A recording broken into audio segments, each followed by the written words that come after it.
TIFU by cuddling my elderly dog, by user Nerdaleska. My dog is 16 years old. She's in reasonable health, fair bit of arthritis, slowly going deaf/a little night blind, but she sees her vet regularly, and they're happy enough with the state of her health to allow her to continue her slow amble into her twilight years, so all is well there. Due to the aforementioned arthritis, she has a special orthopedic dog bed that's supposed to give her old body all the support she needs to remain comfy. She seems happy with it, but we did notice that as she can't climb onto the bed/couch anymore, she doesn't get to just chill with us as much. This is kinda sad, especially when she's spent her whole life being as close to us as possible when we're at home. She's a Kelpie mix, so while she's not a huge dog, she's not really a lap dog either. Until one day a couple months ago I realized if I sat in the recliner with her and leaned the recliner all the way back, she could lay across my stomach and chest and become a lap dog. Naturally I tried this out, and she loved it. It quickly becomes a new routine. Every couple of nights, after she's had her last wee before bed, we have some time on the recliner with her eventually falling asleep on my shoulder. Having some time off from work over Christmas/New Year's I didn't have to worry about my own bedtime as much, and could spend most nights having some cuddle time and for longer. As she's now 2 or 3 years past her life expectancy at this point, I don't mind too much. I suspect these will be moments I treasure once she finally does make her final trot over to the big dog park in the sky. Tonight though, I thought I'd spend some time taking the last of our Christmas ornaments down, tidying up, doing a few extra chores before bed instead. And I tried, until I heard the whining. I knew she didn't need anything. At this point, she had her dinner, had after-dinner garden strolls, been out for a wee, had an after-dinner snack of the kibble she left over from dinner, had a last-minute pee break. She should have been happy to peacefully drift off to sleep. And then I realized she'd come to have expectations. And by deciding to knock a few things off my to-do list instead, I was not meeting those expectations. So I am now typing this on my phone while a geriatric dog softly snores on my shoulder. TLDR, in making memories with my elderly dog, I accidentally lock myself into an expectation that I will spend upwards of 30 minutes every night letting her fall asleep on me, or else have to listen to her sing the piteous song of her people in ever-increasing levels of volume and drama. EDA dog tax https://www.reddit.com/user/nerdaleska/comment/100 cuddge/recent_photos_the_score of_score the_source equals share and UTM_medium equals Android_app and UTM_name equals Androids and UTM_term equals 1 and UTM_content equals share_button. Update. Thank you all for your comments. I woke up and loved reading the stories about your senior pets or pets that have passed, and I hope my very firmly tongue-in-cheek exasperation at creating a new ritual that revolves around my dog has brought back happy memories only. For everyone that was disappointed that my original post wasn't an actual foo, this update is for you. I started reading some of the comments last night, while letting her stay on top of me a bit longer than usual.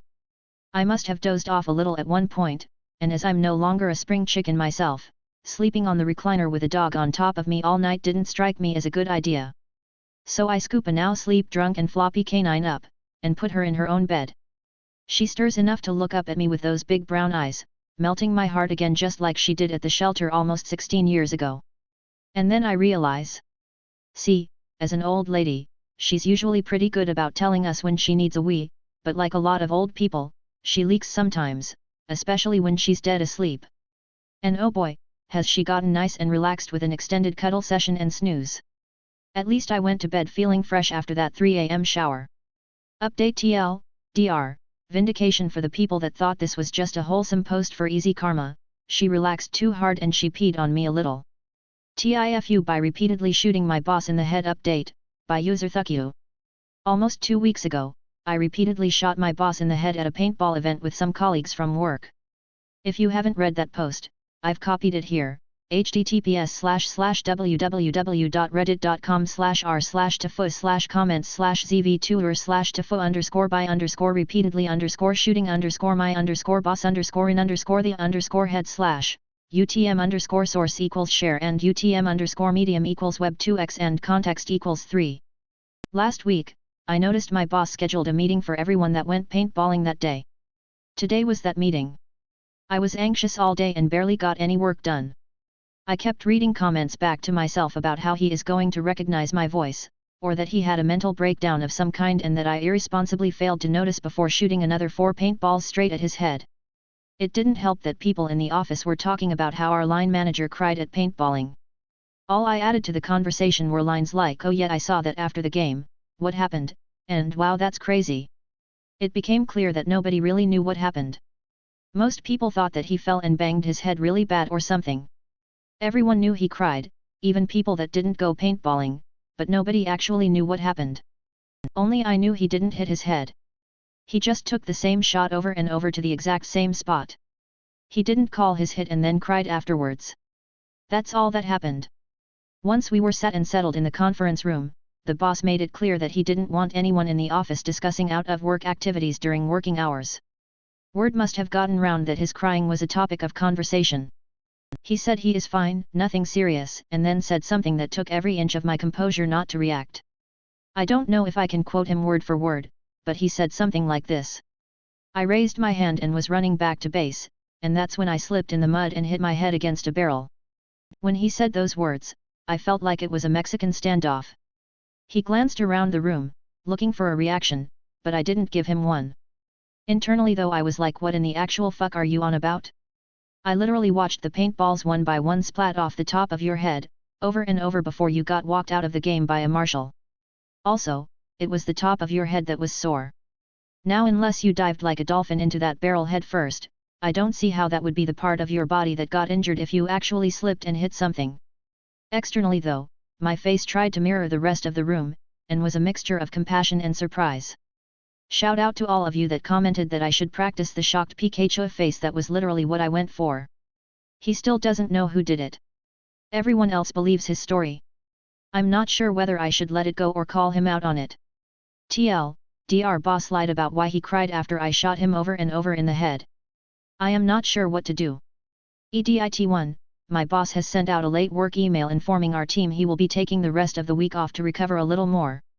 In response, my colleagues in our group chat have decided that we should pool some money together to buy him a get well soon gift and treat him to a work lunch next week when he is back.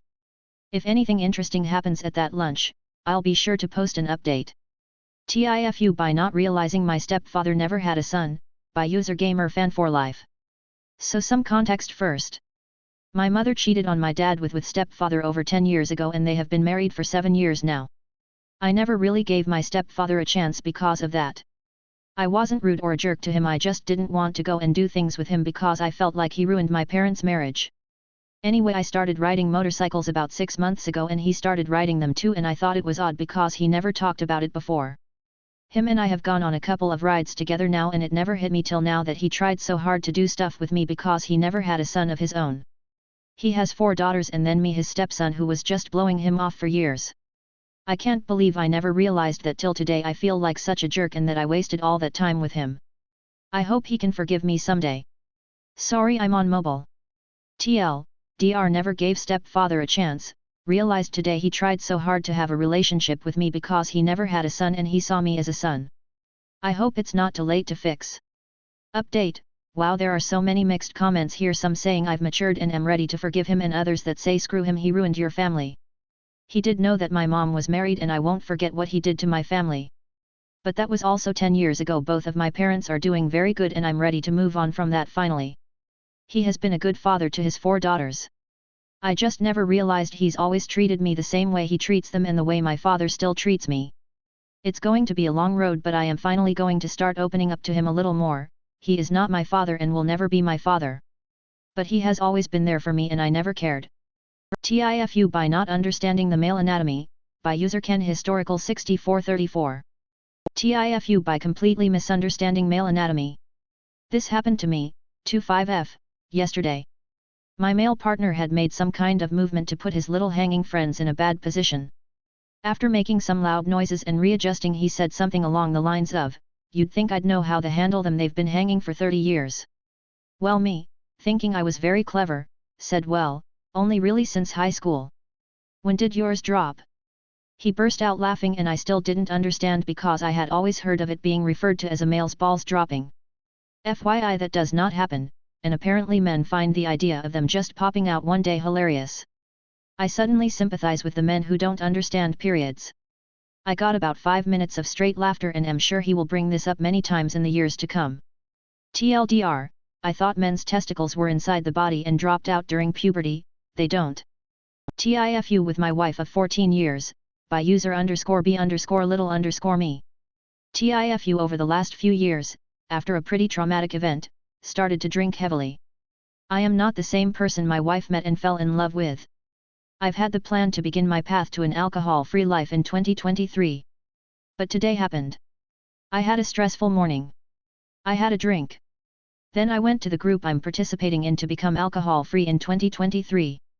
The one drink I had this AM, I beat myself up about and went to group 4, was the landslide. I was feeling defeated and hopeless. Unbeknownst to her, it was only one, and the group helped me not go for number 2. However, when she got home, she wanted to chat about something, related to my drinking, last week. I got super defensive and said things I shouldn't have. After 14 years, she's now driving back to our hometown and won't talk to me. Her last text was, "I'm glad you plan to work on yourself, but maybe in a year, the universe and you will be in a better place to be together." Today was the day I fucked up. I waited too long and expected too much. Damn it. TL, DR, I waited too long for help.